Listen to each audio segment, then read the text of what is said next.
The first time I stole money, it wasn't because I was desperate. That's the part people never believe. I was 26 years old, working as a cash and transit guard in Johannesburg. The pay wasn't great, but it was enough. I had a small apartment, an old Toyota, and more debt than I cared to admit. Nothing unusual. The company trusted me. For 3 years I had never missed a shift, never arrived late, never failed a security audit. That's why they chose me. Looking back, that's probably why everything went wrong. It started on a Tuesday. I remember because Tuesdays were always quiet. Less traffic, fewer collections, less chance of anything going wrong.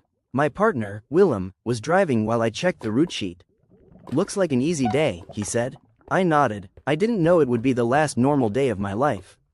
Our final collection was from a small industrial business on the edge of the city. We picked up several sealed cash bags and loaded them into the armored vehicle. Standard procedure. Nothing unusual. At least, that's what I thought. As I locked the rear compartment, I noticed one of the bags had a damaged seal. Not broken, just loose enough that I could see inside. Bundles of cash. A lot of cash. Far more than the paperwork claimed should have been there. I checked the manifest again. The numbers didn't match, not even close. I remember standing there, staring at that bag. The difference was nearly R500,000. R500,000. My first thought was that someone had made a mistake. My second thought was something much worse. What if nobody knew it was there? The idea should have disappeared immediately. Instead, it stayed, for the rest of the route. For the entire drive back. For the whole night, I couldn't stop thinking about it.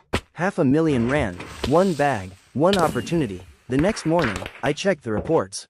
No alerts, no investigations, no missing money, nothing. The extra cash had vanished from the system as if it had never existed. That's when I realized something terrifying. I wasn't the first person who had noticed. Someone else was already stealing.